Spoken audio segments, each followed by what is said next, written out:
Kozhikode Kunnamangalam MDMA കേസിലെ മുഖ്യപ്രതി പിടിയിലായി. നൈജീരിയൻ സ്വദേശി ഫ്രാങ്ക് വിയെയാണ് നോയിഡയിൽ എത്തി കുന്നമംഗലം പോലീസ് പിടികൂടിയത്. 2 ടാൻസാനിയൻ സ്വദേശികളെ നേരത്തെ പിടികൂടിയിരുന്നു. വിവരങ്ങളുമായി അഭിജിത്ത് മുഴക്കുന്ന കോഴിക്കോട് നിന്ന്. അഭിജിത്ത്, എന്തൊക്കെയാണ് വിശദാംശങ്ങൾ? ഉന്മേഷ്, ലഹരിയുടെ പ്രഭവ കേന്ദ്രങ്ങളിലേക്ക് പോലീസ് എത്തുന്നു എന്നുള്ളതാണ് ഏറ്റവും പ്രധാനപ്പെട്ട കാര്യം. ഇതിലിപ്പോൾ ഒരു വിദേശി കൂടി ഈ കുന്നമംഗലത്തെ MDMA കേസുമായി ബന്ധപ്പെട്ട് പിടിയിലായിരിക്കുന്നു. ഇയാളുടെ പേര് ഫ്രാങ്ക് വിയ എന്നാണ്. നൈജീരിയക്കാരനാണ്.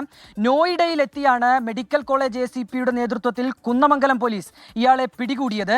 ഈ കേസ് ഉണ്ടാകുന്നത് ഈ വർഷം ആദ്യം, അതായത് ജനുവരി 21-ന് കുന്നമംഗലത്തെ ഒരു ലോഡ്ജിൽ വെച്ച് 2 പേരെ 227 ഗ്രാം MDMAയുമായി പോലീസ് പിടികൂടുകയാണ്. അവരുടെ പേര് വിവരങ്ങൾ മുസമ്മിൽ അഭിനവ് എന്നാണ്. ഇവരെ ചോദ്യം ചെയ്തതിൽ നിന്നാണ് മുഹമ്മദ് ഷമീൽ എന്നയാൾ വഴിയാണ് തങ്ങൾക്ക് ലഹരി ലഭിച്ചത് എന്നിവർ പോലീസിന് മൊഴി നൽകുന്നത്. തുടർന്ന് മൈസൂരുവിൽ വെച്ച് ഈ മുഹമ്മദ് ഷമീലിനെ പോലീസ് പിടികൂടി. മുഹമ്മദ് ഷമീലിനെ വിശദമായി ചോദ്യം ചെയ്തപ്പോഴാണ് ചില ടാൻസാനിയക്കാർ ഇതിന് പുറകിലുണ്ട് എന്നുള്ള വിവരം പോലീസിന് ലഭിക്കുന്നത്.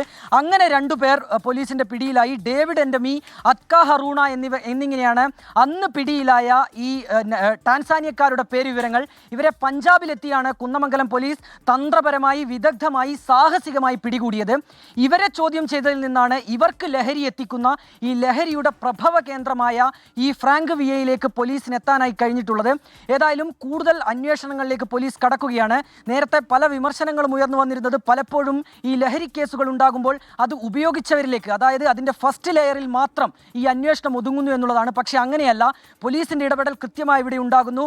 5ാം ലെയറിലേക്ക് വരെ പോലീസിന്റെ അന്വേഷണം എത്തുന്നു. ഇതിലെ മുഖ്യപ്രതിയിലേക്ക് പോലീസ് അന്വേഷണം എത്തുന്നു. അയാളെ നോയിഡയിലെത്തി പോലീസ് പിടികൂടുന്നു എന്നുള്ളതാണ് ഏറ്റവും പ്രധാനപ്പെട്ട കാര്യം. അയാളെ ഇന്നലെ തന്നെ കുന്നമംഗലം പോലീസിലേക്ക് എത്തിച്ചിട്ടുണ്ട്. കൂടുതൽ ചോദ്യം ചെയ്യലിലൂടെ ഇനി അടുത്ത ആര്, ഈ കേസിന്റെ പുറകിലുള്ള ആൾ ആര് തുടങ്ങിയ കാര്യങ്ങളിലേക്ക് പോലീസിന് എത്താൻ കഴിയുമെന്നാണ് പ്രതീക്ഷിക്കുന്നത്. അഭിജിത്ത് മുഴക്കുന്നാണ് വിശദാംശങ്ങൾ നൽകിയത് കോഴിക്കോട് നിന്ന്.